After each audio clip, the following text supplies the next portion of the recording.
자, 반갑습니다. 배종찬 교수의 맛있는 돈 이야기의 배종찬입니다. 자, 여러분 반갑습니다.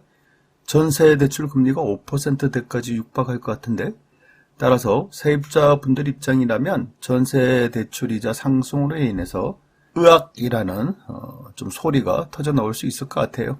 집주인들 또한 악이라는 신음소리가 터져 나올 것 같습니다. 으악다 악. 우선 MBC 뉴스에 의하면요, 기준금리 인상의 여파로 전세자금 대출 이자가 월세보다 비싸지는 역전 현상이 나타나고 있다는데요. 어제 기준으로 해서 시중은행의 전세자금 대출은 연 3.38%에서 4.88%라는 거죠. 그러니까 시중은행의 전세자금 대출 금리가 최대 4.88%, 어떻게 보면 연 5%에 가까이 된다는 겁니다. 연 5%의 이자, 여러분 뭐 그다지 부담이 없게 느끼시나요? 그런데 연 5%의 이자 참으로 무겁게 느껴져야 될 것 같아요. 왜냐하면 전세자금 대출을 3억 원을 빌렸다라고 할 경우 연 이자가요 1,464만 원이 되고요. 매월 이자만 한 달에 122만 원을 부담해야 된다는 이야기가 되겠죠. 예를 들어서 전세자금 대출 이자가 2.4%라고 한다면 그냥 뭐 한 달 이자 뭐 60만 원이었죠. 그런데 이러한 이자가 4.88%로 올라가면 한 달 이자만 매월 122만 원. 이거야 뭐 부담이 될 수밖에 없다라고 말씀을 드릴 수 있을 것 같아요. 뭐 연봉 3천만 원 받는 분이 계시다면 전세자금 대출을 3억 빌렸다면 그렇죠. 이자의 허덕이고 연봉 5천만 원 받는 분이라 하더라도 그냥 전세자금 대출 이자만 1년에 1,463만 원이다. 이거 뭐 부담이 될 수밖에 없다는 얘기예요. 따라서 전세자금 대출 5% 육박은요, 월 이자가 서울 아파트 월세까지 추월한다는 거죠.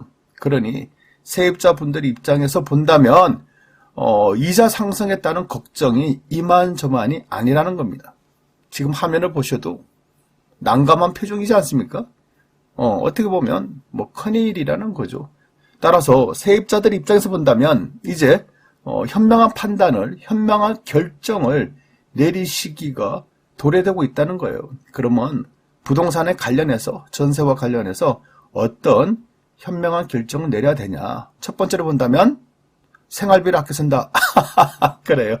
뭐 당연한 이치죠. 당연히 생활비를 아껴 쓸 수밖에 없겠죠. 두 번째로 본다면 전세금이 조금이나마 싼 곳으로 이사를 한다는 겁니다. 이제 서서히 이사하는 사람이 증가될 수가 있다는 겁니다. 그리고 세 번째로 본다면 전세집에 대한 다운사이징을 할 수밖에 없다는 얘기죠. 여기서 말하는 다운사이징이라는 것은 기업의 업무나 조직의 규모 등을 축소하는 것을 의미를 하죠. 또한 부동산적으로 본다면 다운사이징이라 한다면 내가 높은 전세금에 살고 있다면 이러한 전세금보다 좀 더 낮은 곳으로 다운사이징을 한다. 또 생활 규모를 축소를 한다. 이러한 부분에 대해서 전세집 다운사이징이 이제는 일어날 것으로 보인다는 얘기입니다. 그만큼 세입자분들은 이제 저금리 대출을 이용한 좀 더 나은 전세집을 추구하였다면, 좀 더 비싼 전세집을 추구하였다면 이제 앞으로는 은행 이제 부담을 줄이고 또한 관리비 등을 줄이기 위해서 현실적인 전세집을 마련할 그런 결정을 내릴 것으로 보인다는 얘기죠. 그렇다면 집주인들 입장에서는 어떻게 될까요? 집주인들은 아무 관련이 없을까요? 이를 한번 생각해 보면요. 집주인들은 금리 인상에 따른 이런 현상을 이제 맞이하게 될 것을 보인다는 얘기입니다. 첫 번째로 본다면 담보대출에 대한 이자 부담. 그래요. 집주인이라 하더라도 담보대출을 받은 그런 집주인들도 있겠죠? 그러면 전세자금 대출 이자만 올라가는 건 아니죠. 자연스럽게 집에 담보 잡힌 그러한 이자도 주택담보대출에 대한 이자도 부담 증가된다는 거예요. 그리고 전세자금 대출 이자 상승에 따른 세입자들의 이자 부담으로 인해서 전세금이 낮은 곳으로 이전할 가능성이 높아진다고 말씀드렸죠. 그동안은 저금리 때문에 전세자금 대출로 큰 평수의 전세를 살았다면 이제는 전세자금 대출 이자 부담에 따른 평수를 낮추거나 전세금이 낮은 곳으로 세입자들이 이동할 가능성이 증가되었다는 거예요. 따라서 집주인들에게는 만약에 현재 기존에 살고 있는 세입자가 나간다라고 한다면 신규 전세 세입자를 구해야 된다는 이야기가 되겠죠.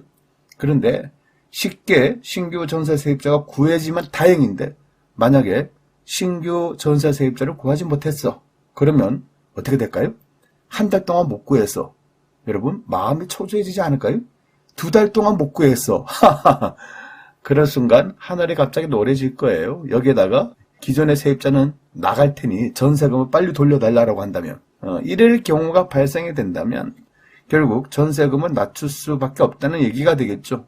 따라서 신규 세입자 구하기 전쟁이 일어난다면 그렇죠. 그러면 전세금 또한 인하될 가능성이 굉장히 높아지게 된다라고 말씀드릴 수가 있다는 거고요. 따라서 전세금의 인하 현상은 집값 하락까지도 초래할 수도 있다는 거예요. 집주인들 입장에서는 오히려 세입자에 비하여 더 걱정이 된다라고 봐야 할 것 같아요.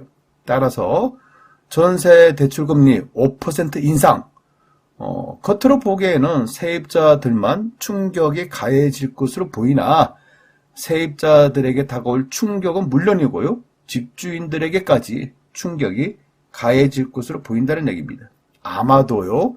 집값과 전세금까지 하락한다면 세입자들보다는 집주인들의 충격이 더 크지 않을까요?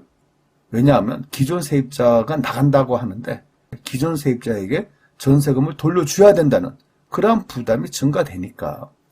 여기에다가 미국의 물가가 초급등하였죠. 따라서 올해 안으로 금리를 4번 올려도 미국의 물가 잡기가 역부족이라는 이야기입니다.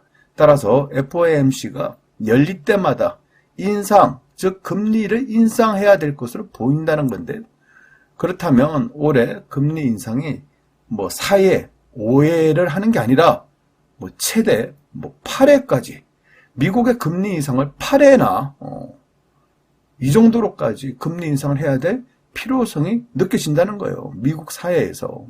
그렇다면 만약에 미국에서 금리 인상이 8회가 이루어진다면 결국 한국은행의 기준금리 또한 대폭 올라가야 되지 않을까요? 그렇죠.